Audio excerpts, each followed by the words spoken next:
Hey guys, hope you all had a great Christmas and New Year. Happy 2023. First video of the new year will be an overview of all my colonies. So in 6 to 12 months we can look back and see how much they have changed. First up we have the Mesa Barbaras colony.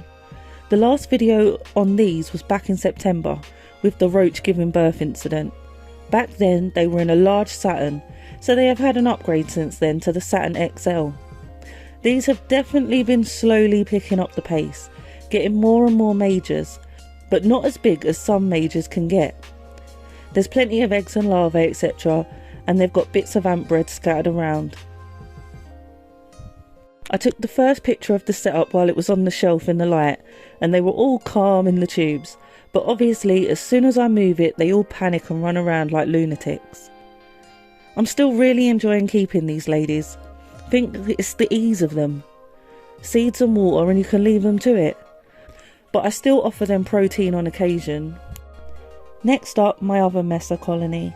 Again, slow growing, but they have moved into a Saturn since they last featured on the channel. Before they were in a tub and tube setup. Again, these never give me any hassle, and as long as they've got access to seeds and water, they're happy to do their own thing. They also get a roach every now and then. These ones do seem more aggressive than the other Messors. The others seem to panic, whereas these ladies are feisty and come out ready to fight. Smaller majors in this one compared to the last one though. Next up, one of my Camponotus cruentatus colonies. They're in a wooden nest in an outworld. I love cruentatus, they are so pretty. I didn't hibernate them this year or really lower the temperature much at all. I did last year and it took them absolutely ages to bounce back. I don't think they laid until August again. They have slowed down a little over winter but nothing major. They are doing awesome and have done better in the last 6 months than they have in the previous year. But I have a second cruentatus colony in my care, and these were from Ancon, and these seemed much faster than my original ones. They did naturally go into a little dire pause and they seem to be doing really well. It will be nice to be able to compare them to each other. Both kept at the same temperature and fed exactly the same, protein and sugar snaps. Not sure what nest the newer ones will go into. Should I put them in wood again or should I try something else? What do you guys think? Then we have the Camponotus Nicobarensis. These are growing really well.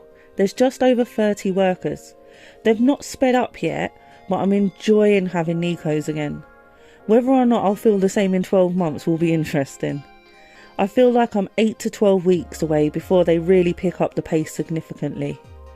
So far it's been smooth sailing. I think I'll keep them in this nest till they fill it up and then move them into a Saturn, and then I might just add acrylic nest to the Saturn. But then again, I'm open to suggestions. As long as it's not an Ants Canada Outworld again, I'm open. I may even consider a natural setup for these eventually. So many decisions. Now we have sad news. Our Manica rubidia queen Pauline died. No idea why, no workers died, and there has been no change in the care or temperature. We did try to set her in resin too, but it didn't turn out the best. But it's not too bad for our first attempt. And now for the absolutely stunning Camponotus singularis. Now I had these in just the smaller nest attached to a Saturn as an outworld, not with the tubes in. I did attach the bigger nest on the other opening of the Saturn on the other side, but they didn't even explore it. So I got this connection thing off Wakushi so that I could have the two nests closer together to make the move easier. And they moved.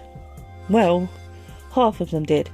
I was hoping they would fully move so I could reuse the smaller nest. But I'm not going to rush them, they'll do it when they're ready. I'm getting more and more out during the day, at least 3 or 4, but they really come alive in the evening. This is the only one of my colonies that doesn't seem to be keen on roaches, but they absolutely love little crickets, which I hate. They have nice piles of eggs and larvae and I'm really happy with how they're going. There is a love-hate relationship with the condensation. They seem to love it and I hate it. There is an idea I'm toying with. I may add the tubes in their Saturn outworld. I never have, but I tried this with the Harpegnathos venators, and well, it's been interesting to say the least. You'll see in part 2 of this overview. That's all for this part. Thanks for watching. Take care. Stay safe. Bye.